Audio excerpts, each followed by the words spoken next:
Thank you so much, and hello. We are so excited that you've all taken some time out of your day to join us. As was stated, I'm Jennifer Tisdale, Senior Director for Strategic Engagement here with Upstream North America, and joining me is the amazing co-host, Giuseppe Serio, our Vice President of Market Development here at Upstream.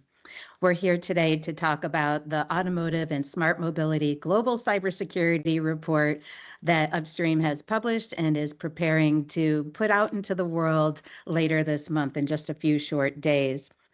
But if you're new to the Upstream community, please indulge me while I share a little bit about our history and background. So Upstream launched in 2017, and we set out with a singular mission to help secure connected vehicles at scale.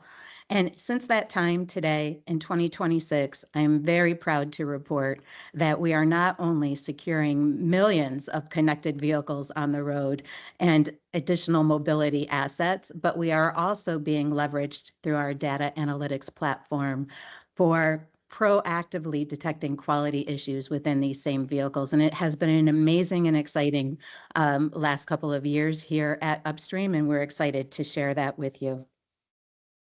But today, it's all about cybersecurity, and it's all about Upstream's 8th annual cybersecurity report.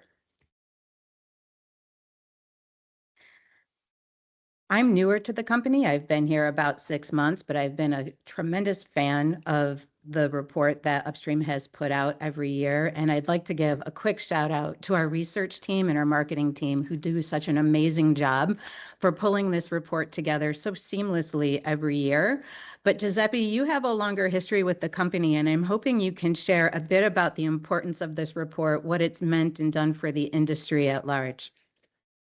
Absolutely, Jen, and thanks everyone for joining this session. We are, as you said, very, very excited because that's the time in the year where we put all the effort that went into creating this new annual report and bringing it out to the world. It has been a fantastic journey. I personally used, when I even was not with Upstream, the report. Guess why? Because it didn't exist. There was nothing comparable in the industry to get intel on product-related cybersecurity for the automotive world. And that has been something that the industry has appreciated, and we were happy and also lucky to have this as a way to communicate with our industry and share thoughts and ideas. Now, you're showing last year's key message or slide, and every year we have a major theme. So this year, as you presented, is the AI awakening. Last year's it was the cyber gap. Needless to say that obviously in cybersecurity there's a continuum, and we just try to connect the dots and look at what was the major theme for a specific year. So in 2025 it was the cyber gap, where we were looking at all the innovations that happen around the vehicle, the product itself, but also the adjacent ecosystem in which it operates and the new attack vectors. And soon we came to the conclusion that a big theme, based on what we are seeing also with ransomware, etc., is the rise of this technology, which brings unprecedented innovation, but also is, outpacing the way that we can actually handle cybersecurity. And that was the major theme, driven from, hey, we need to do something about it, because pure regulatory-driven exercises will not do the case here for the industry, and we need to accelerating our ability to close that gap. That was sort of the theme back in 2025. And the 2026 report, as I've heard, is tipping over 140 pages, I believe, of all of these data-driven details for what the topical concerns are moving in through 2026 and beyond. And so having you by my side as we peel away the layers of all of these findings is going to be, I hope, a really interesting conversation for all of us today. And as we take a look at auto threat and our single source of truth here at Upstream, many of the findings that our research team have analyzed, we're looking at almost 500 newly publicly reported incidents, and that's just in 25. And that is only publicly reported incidents, which I think is an incredible statistic. And when we start to couple that with our findings from the dark web, and we're profiling almost 2,000 active threat actors that are out there. And I'm hoping in our conversation today, Giuseppe, that we'll be able to understand a little bit more about those numbers, what comprises those numbers, where our researchers are looking to capture those numbers and those statistics, and help us understand a bit more about how we do the work that we do and why we're doing it. The 2026 report, based on what we're talking about today, of course, artificial intelligence is going to be one of the bigger takeaways. And AI, I think the conversation is twofold, right? We're going to be talking about the advantages of artificial intelligence along with some of the drawbacks in relation to cybersecurity and AI.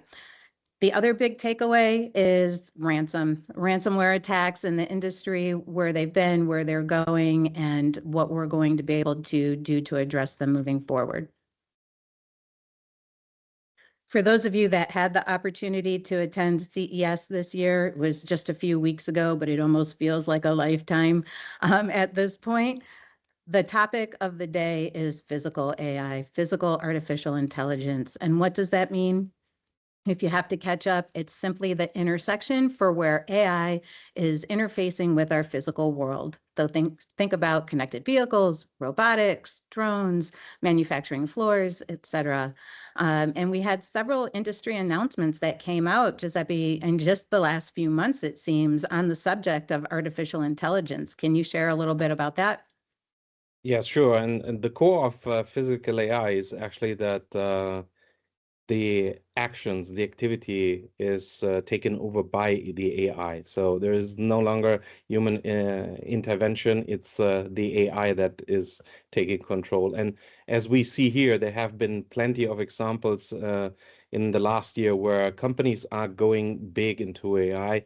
And that is not a surprise. We know that the notion of AI has been around, but here we clearly see that that has been a massive bet. And as alluded in the previous CyberGap slide, the wave of innovation that AI can bring is exactly why we also have, from our perspective, some eyes of regard with the topic of cybersecurity and why this is a new challenge that the industry is up to. Well, we're seeing some good points on this slide. We're seeing it help with revenue growth. We're having self-learning through AI for automotive. But with every positive, it seems there's always other points of concern. And so talking about, what the new cyber risks are associated with artificial intelligence and stepping through some of the bullets that we have here today would be helpful. Yeah, definitely. And we believe we are in a new era. In fact, we coined this term, the new era of physical AI. If we look back at 2015, and probably I'm annoying everyone with saying the famous GPAC, yes, it gives context. That was the first wave of new capabilities, new potential attacks that the industry had to learn.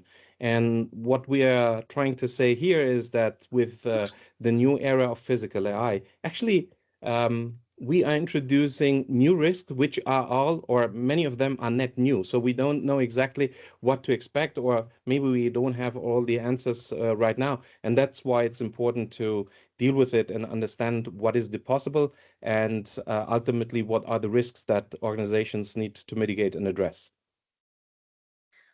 Well, you might know this about me, Giuseppe, and maybe some of our listeners also know this, but I've spent the last decade of my career being a champion for the hacker community and the research community. And one of the biggest challenges that I think when you're addressing manpower for hacking is the advancement of all the tools and technology that's being introduced by AI. And the speed of change that tools and tactics are taking is unprecedented. And I feel like that also is a nail that gets hit on the head an awful lot, talking about the speed of change. But it's so critically important as we talk about how artificial intelligence is really quickening the pace. And this statistic that we have here, I can't wait to hear your interpretation of this, right? 80 to 90% of operations being executed autonomously by artificial intelligence. I mean, this is really a new day when it comes to cybersecurity for automotive. Yes, and this example is probably not totally related to automotive. However, the point that we're trying to make here is, and you rightly said, up to 90% of cyber operations can now be autonomously operated and executed. What does it mean? Up until just a few months back, talking to the community, it was all about, hey, AI is incredible in accelerating the speed at which we can do things and learn new things. But what is net new here, and we can see just by the sheer fact that this discussion was just a few months ago, and this examples highlights that now we go from a simple, hey, this is the ingredient list, what I want to get out of the AI. Now we can actually blindly let AI execute things without human intervention. And I think this is something that is really important to point out. So it's no longer just the speed at which AI is accelerating in our industry. It's most importantly also by how things can be automated to a point where there's no human intervention needed to execute things. And that is when it becomes really interesting, but also at the same time a little bit scary. This is really important. And I think this is a crucial milestone across all industry, independent of the industry itself. Well, and I thought you were going to say it. You teased up this next slide very well, Giuseppe, because it's not just about speed, it's about scale as well and the increase of the attack surface. So walk us through a little bit of what we're seeing here. Yeah, and that's again an example, and they again are maybe not 100% automotive specific, but this is the segue into making it more specific and relevant in the slides to come for automotive. So stay tuned. What this shows is that per se, AI is not unsafe, but what it shows is that risk appears when AI is allowed to plan actions and interact with the tools without strong guardrails. So protocols like MCP let language models discover tools and use them automatically. And that is very powerful, but it also creates new types of risk, which we need to be aware of. Well, maybe we can peel that back a little bit also. So model context protocols or MCPs, they are introducing new levels of risk. Maybe we can level set the audience on what that means and what's entailed with that. Yeah, so let's talk about ABIs. So on that particular slide, what I believe is really important to understand, and there's this notion that software is eating the world and APIs is eating software. So APIs, we define it here as the nervous system, which is the enabler for AI. So in practice, APIs become, if you will, the AI guardrail as they literally define the boundaries, the permissions, and also the visibility that is allowed for Right. AIs. Yeah. So like in the early days when we talked about auto cybersecurity, not to go back to the GPAC, but 10 years ago, we were talking primarily about the car. And so what I'm hearing you say now is we're talking about the fuller ecosystem in which the car interacts from day to day, from the cloud backend and the APIs, et cetera. Is that accurate? So APIs are literally the new software core, Jen, and this shift means actually that APIs are no longer just the integrations, but the core functionality of modern application, hence also everything that we do also in the interaction with vehicles. And in this new landscape, understanding context of the APIs is really crucial for security. Yeah, increasingly we rely on those APIs, and the fact that AI is actually amplifying it, and we want to automate, and we have seen the example of how fast this can be automated. This is really leading into more aggressive exploitation and also vulnerabilities. And so mentioning the MCPs again, help us break this down and what the risks are related to them. Yeah. So MCP, if we have in the audience someone who's not familiar with the term, so let's unpack it. MCP stands for Model Context Protocol, and think of it as an adapter. So it's an emerging open protocol which is designed to let LLMs interact with external tools, services, also systems in a very structured way. So that's why I'm saying it's sort of an adapter. And what you see here, and we combine now what we just shared about the pervasiveness of APIs, combined with the ability and the examples that we shared with the new risks introduced by MCP.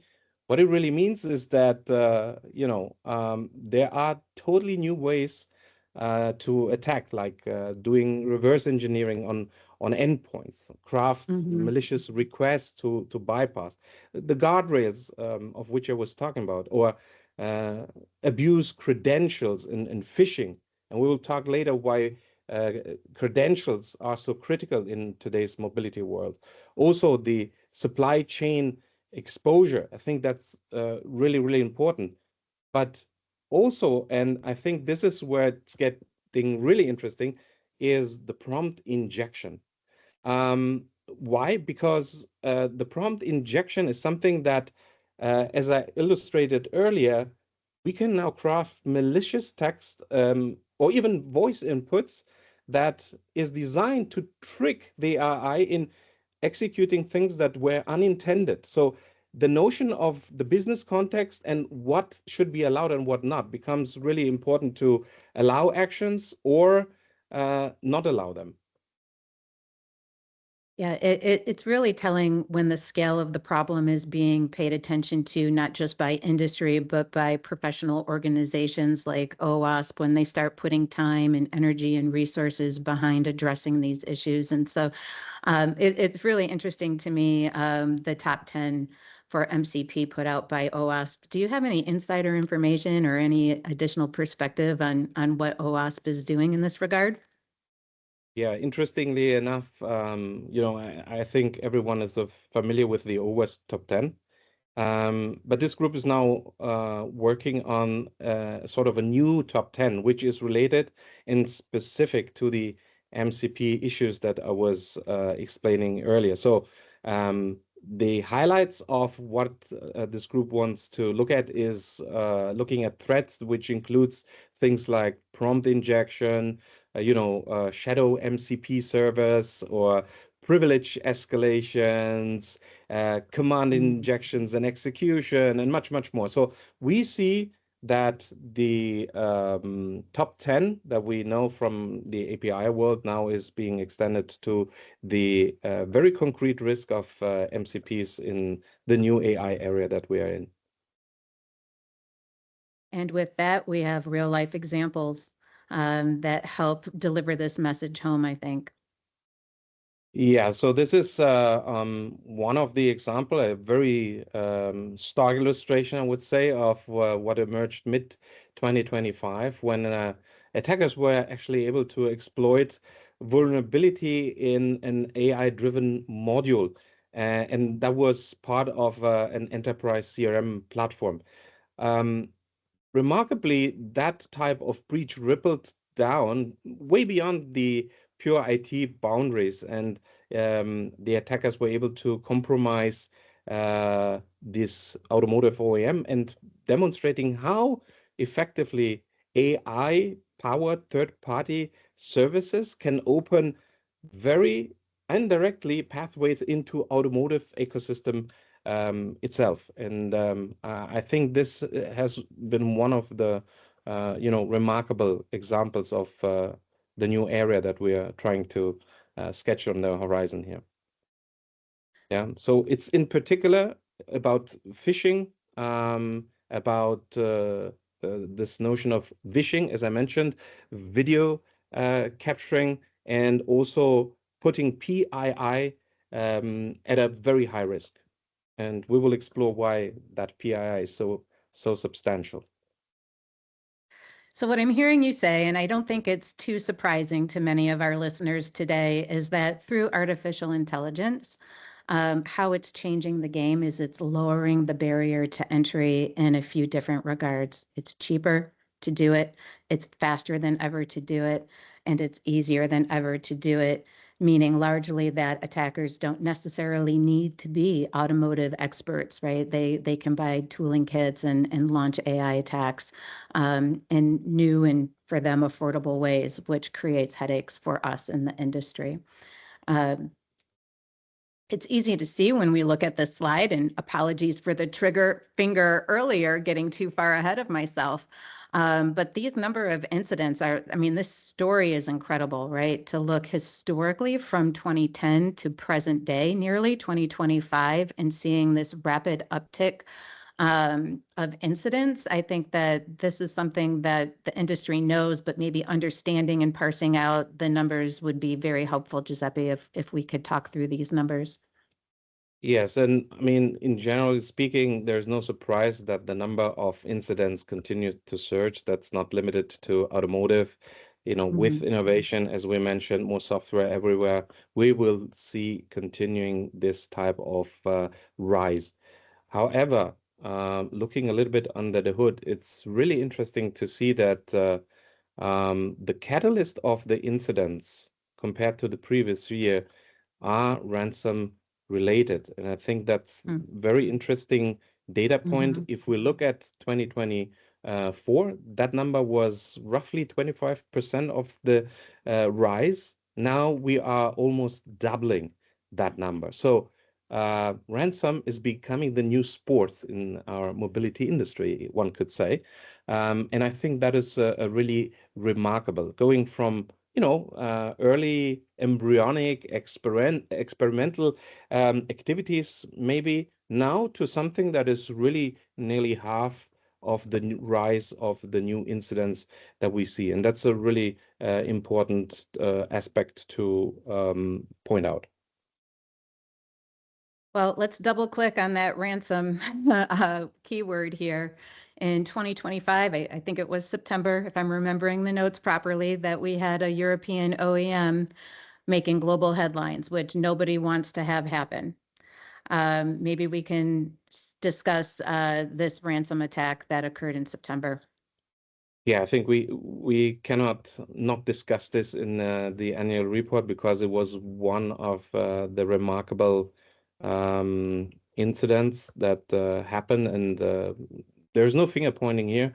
But I think what this teaches the industry is that it started as a ransom, and you see here again the stats that I was mentioning from 2024, almost doubling, now 44% of publicly, and let's remind it, right now we are sharing publicly available information, everything that is publicly reported. They were ransom related. And the thing to understand is here that they came with massive operational disruption. And so also in this case, even to weeks of shutdowns of manufacturing systems, also impacts which were about $2 billion, which even affected the GDP of a country, of a large country.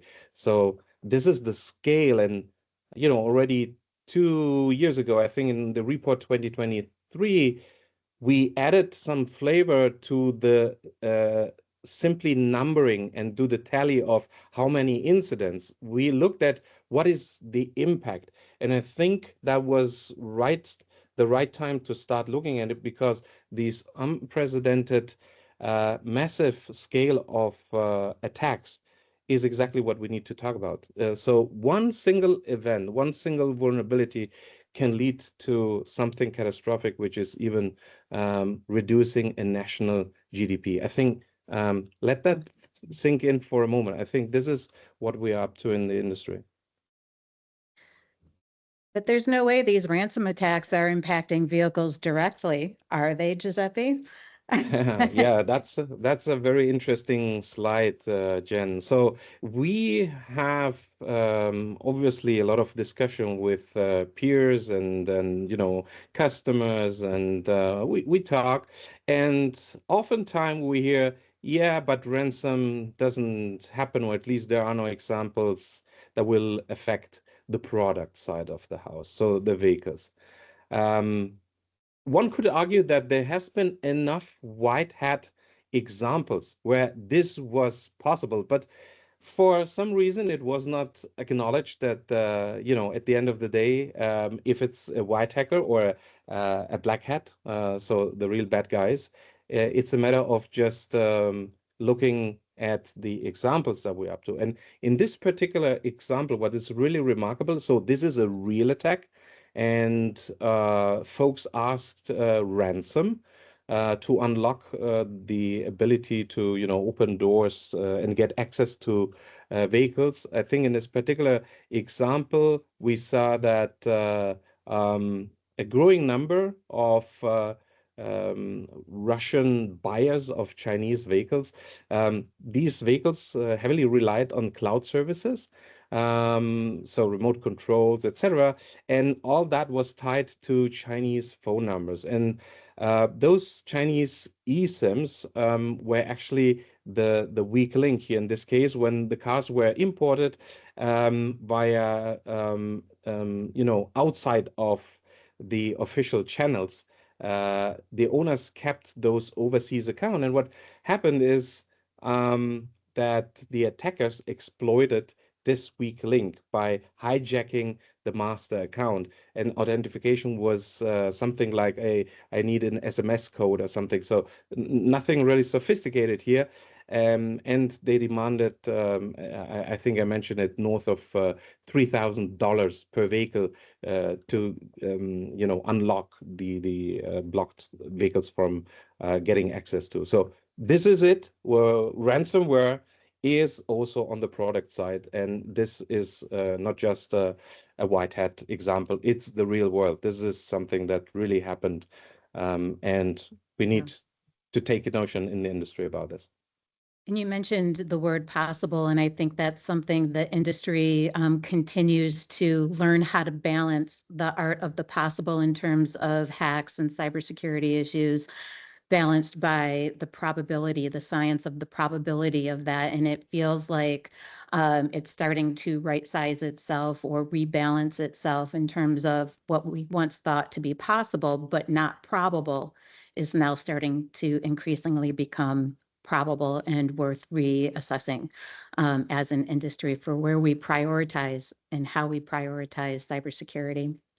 But it's interesting when we talk about white hat and black hat hackers and understanding how we're classifying them and what that means. So maybe sharing a little bit about, these activities that we're classifying between white and black hat. What does that look like from our researchers' point of view? And that is the statistics that we have had over the last couple of years in the annual reports. The analysis, how much white hats versus black hats. And what we clearly see is that the numbers of black hat is increasing from 2024, where it was just 65%. So more and more black hat, so the bad guys, are attracted to our industry. In general, automotive industry has been among the top 3 industry that is always being attacked. So that is something that we knew and we know, but the net new is that we are potentially attracting new entrants for the reason we said, APIs, no specific domain knowledge needed here. This is coming from the IT or OT world, and now in the IoT product side of the house, this is very much applicable. So this is an invite to those new, very skilled, sophisticated attackers, which sometimes are even nation states behind it, that have an interest to enter the scene. Nation states are a whole other conversation, Giuseppe. I'm sure we could go on for a good deal of time on that subject. Yes. But while we're talking about white and black hat attackers, maybe we should also talk a little bit about the vectors in which they are attacking. And I have to say, my first reaction when I saw this slide, it wasn't too caught off guard by telematics and cloud, though I'd love for you to share a bit about how that is and why that is. But API and down the chain there, I thought was very surprising. And so loving the opportunity to pick your brain on why these vectors are so desirable and so targeted.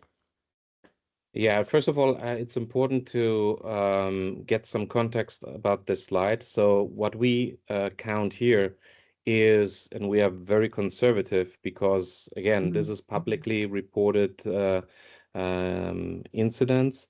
We are looking at what was the primary or the first attack vector, and this is how we count the numbers. So APIs for sure, they are in infotainment, they are for sure in third-party apps, but we don't count them twice. We just count here what is the first entry point. And to reinforce what we said to this slide, which now is just updated from last year, the auto industry did a great job to secure the product itself, because that is a testimony that the attackers are coming from the more traditional IT world, being the cloud and the telematics and API. So I think that is the message that can be reinforced once again, but it shows where the originating attack comes from. Needless to say that this is pervasive, as I said, and there is potentially more attack vectors that concatenate and lead to a vulnerability or an exploit. So we did have some additional research that happened in the marketplace, if you will, air quote marketplace. And I found this to be one of the more important pieces of information in our report this year. Step us through what this research involved. Yeah, I mentioned the importance of phishing and credentials and PII, and I think this is where everything comes together. So credit to Kaspersky about this specific case, and it is an example of what we were talking about so far. Today, the worlds of IT, OT, and IoT are blending, and by a simple SQL injection that was exposing credentials that could be used to go into another system, a ticketing system, that could be used to go from there to a telematics takeover, to re-engineer malicious over-the-air software that would go into the vehicle and which allowed remote control. And this is the Armageddon. This is the perfect storm of what we are talking about. So this is no longer a silo. So product cybersecurity has very much to do with IT and OT alike. So we need to look at this holistically. And I think this example illustrates that it's really relevant. And that is also why attackers are so keen to get PII and credentials information, because the movement that can be done from there has ramifications even up to the product side. Well, that wasn't the only key piece of insight that happened. Some of the purists out there, I can maybe audibly hear some eye rolling from the audience where they're saying this was not a cybersecurity attack in the pure sense of the word. But let's talk about the DDoS for robo-taxis, and let's maybe take a little bit of a history lesson with you, Giuseppe. You'd be Professor Giuseppe for us today, and talk about the history of this and what that means. Yeah, I'm not wearing my professor hat today, but if you just want to hear a few thoughts on this, and you're rightly saying, is this a cyber attack or not? And I think the discussions that we have in the industry are twofold. One is, okay, well, was just a game of someone who is a 23-year-old. He played. Nothing really bad happened other that he proved that robotaxis could be driven. You see on that slide as well an example from 2022. And when I have my conversations with the industry, I argue that this is the same attack that happened in real life with the Yandex hijacking of taxis downtown Moscow. There it was via the app, and humans interacted by looking at Right. the message and driving the vehicles down the road. This example is perfectly aligned with the messaging that now with AI takes over. It's no longer the human making decision here. The way Mhm. that was engineered is letting vehicles take the decision to drive there without having the business context. And having the business context would have made it easy to understand that it is obviously an abnormal situation to have uh, not one, not two, but 50 vehicles into the same location. So what is it? If it's not a cyber attack, we need to talk no longer in terms of cyber or fraud.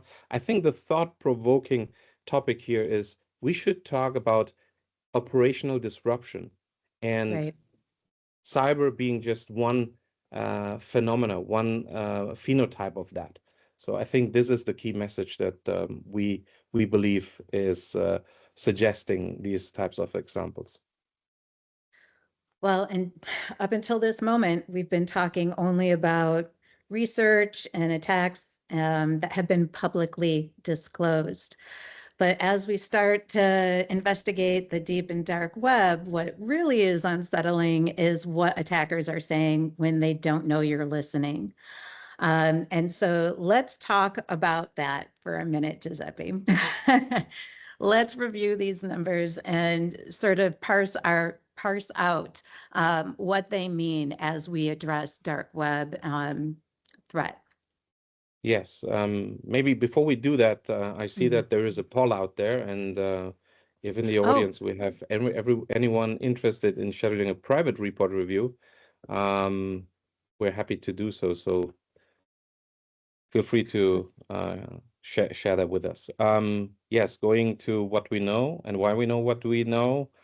We are profiling threat actors, and what we have learned is that they are specific threat actors who have uh, specific domain knowledge or specific activities that they carry out. So for us, it was important a few years back to know exactly who is the opponent here, whom are we up against to, and we are actively monitoring and profiling those type of threat actors, and we identified north of 2,700 activities which are related to automotive. But more importantly, we expanded that ecosystem because of charging stations and other types of assets that interact with the vehicle to build that operational framework for connected vehicles, is that those activities are soaring. And this is the non-public data that we were happy to share with the audience here today. so let's talk about these numbers. I think it's very plain, the 54% being white hat researchers coming from academia or retailers or consumers that are curious. But let's talk about the 46%. Combining black hats with fraud operators. Let's help me understand that number, if you don't Yes, mind. sure. You remember the 71% of black hats that we were publicly seen? So Mm-hmm. let's put that in the context of the deep and dark web, where this number is also rising. You see, we had 34.2% last year, and now the new report suggests we are up to 46%. So Big again, jump. not a big surprise, because Mm-hmm. we would have expected that the malicious actors to be, and we divide them essentially in two groups: the black hats, which is 7.1%, but also the fraud operators. That's why, as I said, we need to look at cybersecurity not just very academically, what is cyber and was not, but what is the art of the possible now with those new technologies and capabilities that are out there. And therefore, we combine it as a 46% ratio. And I'm sure you are about to share on the next slide where we Yep. see them and in which type of activities they are uh, exercising their activities. So Yeah. most of It's it really comes with, it's yeah, it's really interesting to see where they're focusing their attention. It help us walk through this a little bit on chip tuning and diagnostic tools in particular. Yeah, I think the data is out here for being read and being shared. And the number one is for sure the diagnostic tools. That's a very prominent way of offering things in the deep and dark web. I think the point that is relevant here is to look at that those tools as they are propagated, they are definitely also a vector by which malicious code can be introduced. So not only the diagnostics tool to do the things that are claimed to be possible with the exploits, but this is a way of also introducing additional malicious code which can be leveraged and increase the scale of the things that we were describing. So when I looked at the next two slides, and I hope you'll take some extra time and take us through take us through them one by one. But my big takeaway, my thought when I saw the information was that it was data theft for operational leverage. That was sort of the phraseology that kept coming to mind as I looked at these slides. What are we looking at here? Talk us through some of these examples that our team identified. Yes, and I think the purpose of these slides here, and in particular this one, is to share with the community and people who are not day in, day out working in the deep and dark web to get an idea how the interaction with those threat actors happens. So you see here on the left-hand side, a deep web forum with an advertising for advanced diagnostic and configuration and offering the data extraction and also modification of features. On the right-hand side, you see Telegram channels which are related to stolen OEM data. So everything that we are talking about is real, and this is something that we very closely follow and have a look. Well, this is an interesting slide. It's bringing back thoughts of Yes. old movies, and tell us about this. Yeah, the idea here is, and you see price tags, and this post is really to show how entire packages of exploits with very, very detailed information can be obtained, and how this is really like a web shop, a store where one can go and acquire those type of tooling and do whatever the tool is enabling to do. I think this is the illustration of the magnitude and also to a certain extent how cheap it sometimes is to get these type of assets and do this supply chain related stuff that they do. So once again, faster, cheaper, easier, it seems, is a commonality here. Yes. It's not the Olympics, but yeah, that's the sport. So as we approach, we're almost 45 minutes into this conversation, which, by the way, Giuseppe, it's gone by incredibly fast. So thank you for making it so interesting. We want to make sure we have a few minutes at the end for questions. I think we have a couple coming in. But let's talk a little bit about, before we wrap up, what this means in terms of how to take these findings and what does it mean for shifting cybersecurity or cyber resilience strategies. I keep going back to, my thought earlier about the industry needing to rebalance between the art of the possible versus the science of the probable. But what are your thoughts on reshaping these cyber strategies? Yeah, I think we have illustrated how important it is to have a contextual understanding about what is happening. Also, the new challenge that the era of physical AI is bringing to us, and also the ways that attackers now exploit and can take advantage of that new technology that is incredible for innovation, but also introducing new risk in the automotive world. And if you go to the next slide to wrap it up and really summarize it, and let me take a quote from my friend Darren. He says, Giuseppe, attackers no longer break in this new era. What they do is they log in. And if we weren't able to illustrate that with the examples that we provided, where technology, no matter what is the entry point with the new technologies, there is no boundaries between organizations or the product side of the house. I think we need this new paradigm shift of rethinking what cybersecurity means in this physical AI area. And for me specifically, it means that we have to go away, again, quoting the 2025 GPAC, as the era of generic detection. So the capability to understand and spot where the break-ins happened, to go now into an era where we need to have an understanding about how to do proactive resilience, which means Right. the effects of a break are no longer visible because they will mask as normal operations, which are just a little bit awkward. And in order to do that, it's critical to have awareness about the context, the business context that those ecosystems and the operation side of the house operates in, apply Gen AI to detect and respond really fast. I could quote Christy Fosey, who in the last Moving Mind interview, she said, we need to respond to AI speed, no longer with human speed. What we need to respond with AI speed to AI attacks. And I think this is the new paradigm. So monitoring AI-driven system that continuously understand what is normal and not normal behavior is really key here. And this is the era that we are up to. So that is Like the fire with summary of that. fire.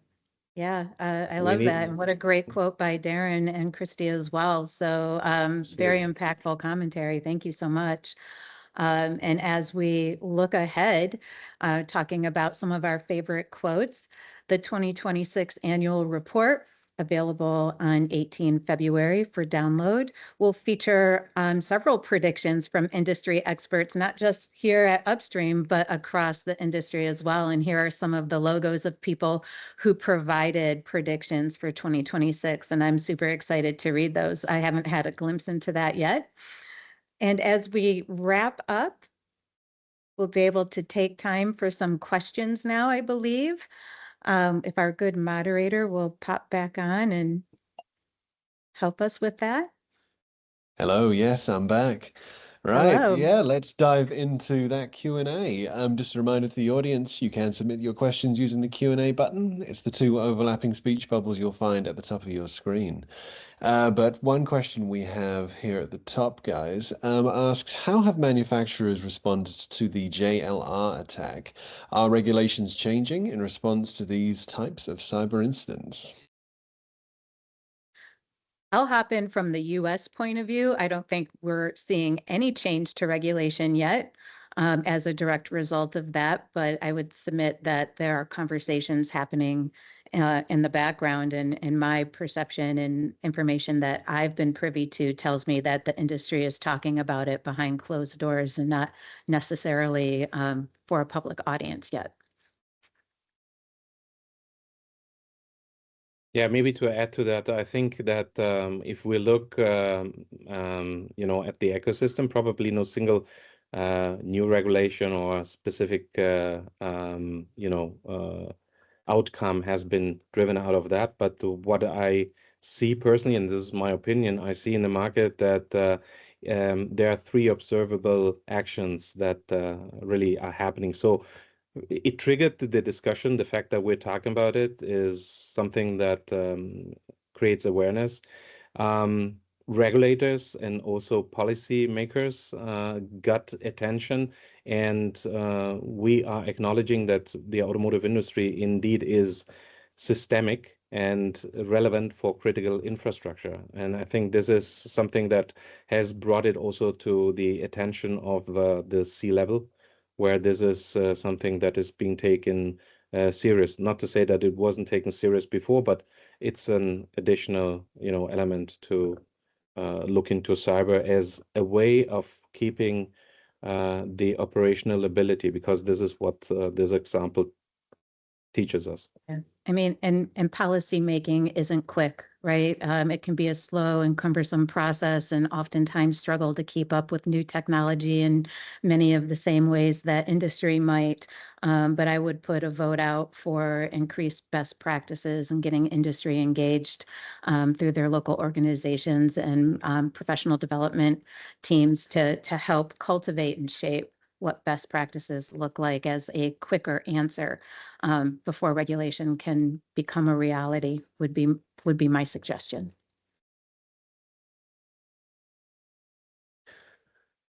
A member of the audience asks, in the automotive industry, are the cyber problems we're seeing brought on by a shortage of skilled professionals with a cyber background, or is it that we are short of professionals in the automotive industry with the right cybersecurity skills? What do we think of that? Why don't you go Oh. first, Giuseppe? I have a controversial point of view on this. Yeah, I think I have three things that I could say about this. So first of all, I'm not sure whether it's you know, a generic shortage. What I think is the shortage is to have skilled people that understand both the intersection between automotive and cybersecurity. That is probably more of a rare skill. Number two, and we're hearing this a lot, is the regulatory and compliance load. So a very large portion of security teams today is really bound with efforts to you know, work on documentation for audits, doing other assessments that are related to compliance. And I think this is where we are not unleashing the full capacity because they are bound to these type of activities. The third is maybe we need to also look at how attacks unfold, as I was mentioning. So not only the business context is relevant, we need to have the ability to understand what is a normal behavior versus a non-normal behavior. It's way beyond this pure cyber, non-cyber knowledge, and I think I have talked about it in the report. So taking these three items together, I would say that probably we don't need to simply hire more people. That's not the challenge. It's about how capability is structured, and to look at from a governance perspective rather than from a siloed, you know, discipline perspective. I would echo some of that same sentiment, Giuseppe, in particular with blending the schools of thought between mechanical, electrical, or systems engineers and combining that with expertise from computer science and cybersecurity. It does take time for academia to catch up, for degree programs to become accredited and useful to industry. And I think that I've been involved in some conversations that hope to bridge the gap between industry and academia to help close that talent shortage, if there is indeed a talent shortage, more quickly. But the challenge, I also believe, and this is my hot take, and it is only Jennifer Tisdale's opinion, is that we have some education and awareness that we have to do with our traditional human resource teams and the way job descriptions are written and what type of education and experience we are looking for to fulfill the roles that we have open. That also to say that the industry barely got their head wrapped around how to classify these jobs, product security teams, or is it under IT, et cetera, in very short period of time, about a decade, right? We keep going back to a 10-year period of time in a 100+ year industry. And so rapid change for job descriptions and the way we hire, the way we attract, and more importantly, how we retain talent needs to be addressed for this new type of expertise, but also reshaping those position descriptions to meet the moment for how candidates are coming to you today, where they are at. Maybe they do not have a traditional electrical engineering background or a traditional CS background, but perhaps they've demonstrated in other ways an aptitude for doing this work. And that can be anything from, you know, the attacker mindset and being able to breach systems or to help increase resilience, or to the compliance side of that conversation conversation. I think we have to do a better job holistically as a community to bring the thought experts from across the companies and industry, including HR, whom I believe is often left out of the discussion, at least in my experience, and help them understand the importance of the skill set that you're looking for and why it's imperative to move more quickly. So just in that last 4-year window, we've seen a shift in the type of jobs that are being posted for, even away from cybersecurity and more focused on AI and data intelligence or data analysis. And so keeping pace with those needs and demands, I think, is also a challenge that the industry should be. And I'm sure they are talking about it in some capacity, but it's not yet evident outside of their walls for how they're addressing it.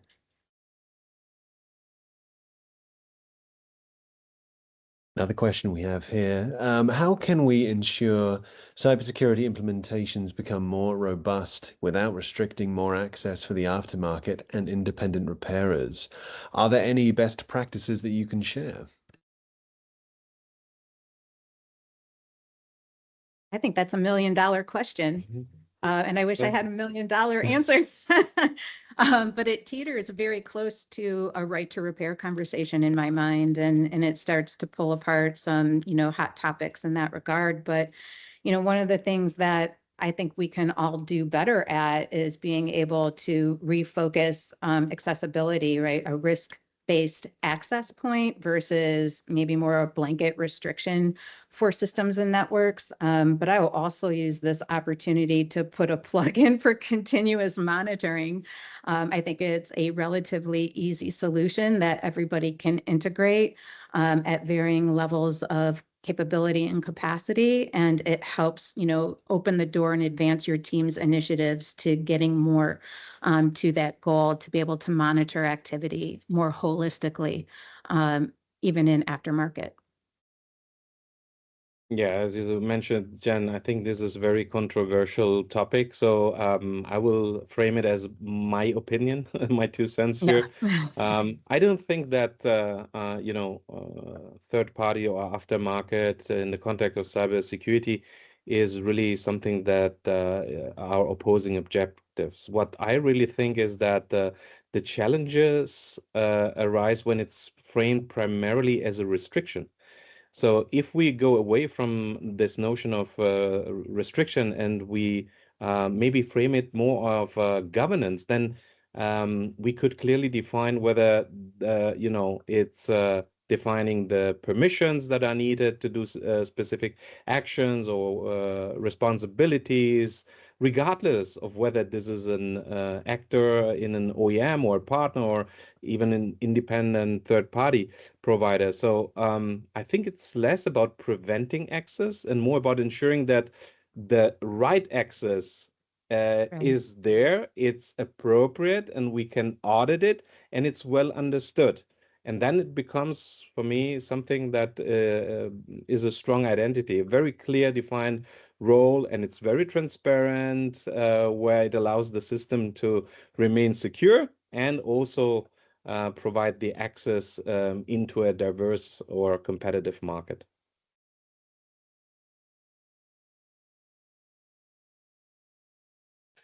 And looking at the Q&A box, I see lots of appreciation for the webinar, but I think we might have reached all the questions. So I think it's time that we wrapped up. I'd like to thank Jennifer and Giuseppe for sharing their insight with us today, Upstream for making the event possible, and of course the audience for joining. An on-demand version of the webinar will be available for you to watch as soon as possible. But for now, thank you so much for listening, and goodbye.